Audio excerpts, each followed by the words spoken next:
Assalamualaikum warahmatullahi wabarakatuh. Hai teman-teman, perkenalkan nama saya Iftitha Nisa Amalia, NPM 2110055 dari kelas 4B Bimbingan dan Konseling Universitas PGRI Semarang, Fakultas Ilmu Pendidikan. Baik, di sini saya akan menjelaskan tahap-tahap bimbingan klasikal berbasis proyek dengan judul Insecure dan cara mengatasinya. Yang pertama, ada tahap awal atau pendahuluan, seperti kelas dimulai dengan salam dan guru BK atau konselor mengkondisikan siap belajar. Yang kedua, guru BK menyapa peserta didik dengan kalimat yang membuat siswa bersemangat. Nah, yang kedua itu ada tahap inti. Tahap inti itu dibagi menjadi dua. Ada kegiatan untuk peserta didik dan kegiatan guru BK. Untuk tahap kegiatan peserta didik ada yang namanya PJBL atau yang biasa disebut dengan Project Based Learning. Pada tahap ini, guru BK menyampaikan dan menanyakan satu persatu pertanyaan yang diselingi materi. Contohnya seperti apa yang kalian ketahui tentang insecure? Apakah kalian pernah mengalami insecure? Menurut kalian, apakah perasaan insecure itu berdampak baik? Dan kira-kira apa yang kalian lakukan saat diri kalian merasakan insecure? Selanjutnya, mendesain perencanaan proyek. Yang pertama, guru BK memberikan proyek untuk membuat suatu metode yang bisa melatih supaya peserta didik tidak insecure. Yang kedua, guru BK memberikan waktu pengerjaan proyek selama 30 menit. Yang ketiga, peserta didik mengerjakan LKPD yang disiapkan oleh guru BK. Nah, peserta didik juga bisa bertanya kepada teman di kelasnya. Yang keempat, setelah itu peserta didik mengembangkan, menyajikan hasil karya, dan menganalisis, mengevaluasi proses pemecahan masalah. Yuk teman-teman, kita simak penjelasannya tentang insecure dan cara mengatasinya. Insecure dalam KBBI mempunyai makna perasaan tidak aman, tidak kuat, dan gelisah. Insecure adalah keadaan psikologis yang ditandai dengan perasaan khawatir ataupun takut akan suatu hal. Insecure dapat disebabkan karena trauma psikis ataupun karena merasa bersalah, malu, atau merasa rendah diri. Insecure merupakan perasaan tidak aman yang dimana seorang individu merasa tidak percaya diri, takut, cemas, dan lainnya akan suatu hal yang dipicu oleh rasa tidak puas dan tidak yakin akan kapasitas diri sendiri.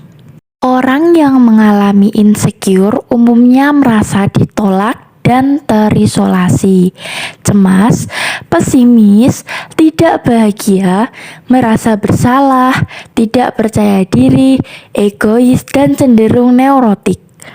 Mereka akan berusaha untuk mendapatkan kembali perasaan secure atau yang biasa disebut dengan aman dengan berbagai cara. Neurotik yaitu kecemasan yang tidak memperlihatkan sebab dan ciri-ciri khas yang objektif. Nah, selanjutnya ada tanda-tanda sikap insecure. Tanda-tanda insecure dapat dilihat dari perubahan tingkah laku pada individu seseorang. Adapun tanda-tandanya sebagai berikut. Yuk simak.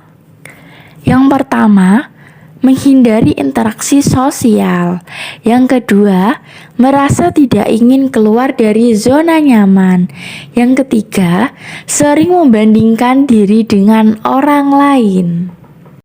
Ciri-ciri perasaan insecure yaitu rendah diri, takut, dan cemas. Nih teman-teman, ada dampak sikap insecure.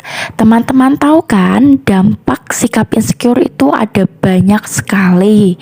Nah, di sini saya akan menyebutkan 5 dampak sikap insecure.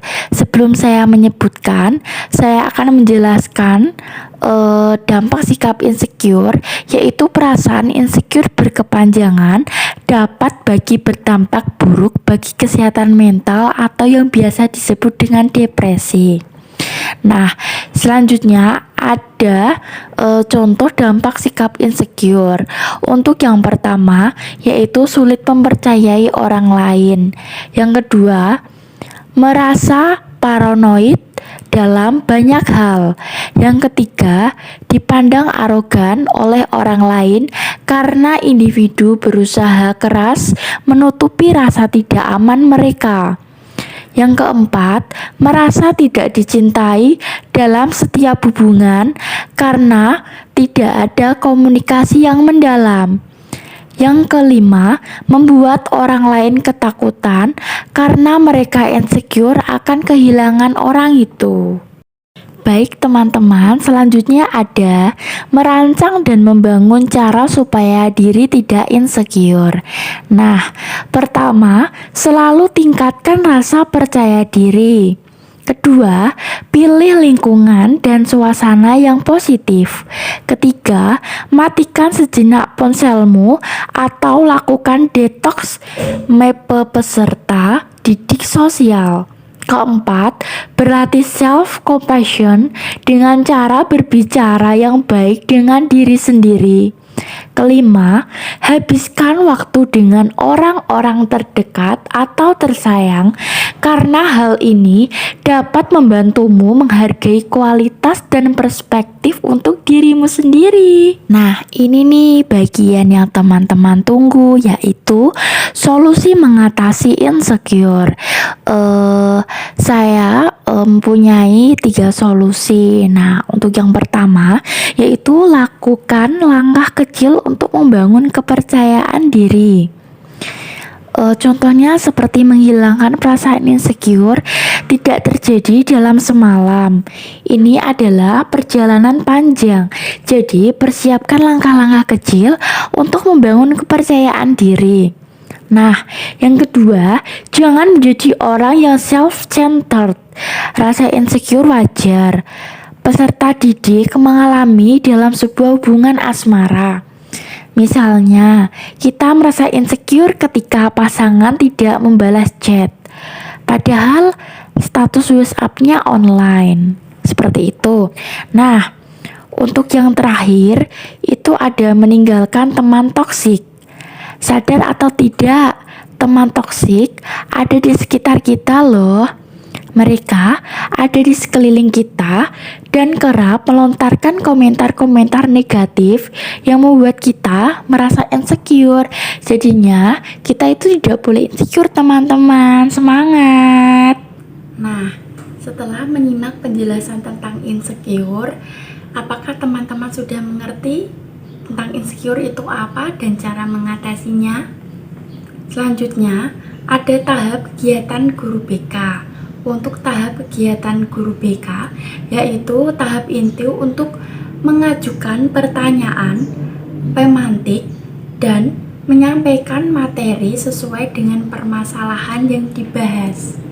Untuk tahap yang terakhir atau yang ketiga, yaitu tahap penutup atau evaluasi dan refleksi. Pada tahap ini, guru BK mengajak peserta didik memetik kesimpulan. Guru BK memberikan penguatan kepada peserta didik berupa pesan moral atau tentang pembelajaran hari ini. Guru BK menutup pembelajaran dengan doa dan mengucapkan salam bersama siswa.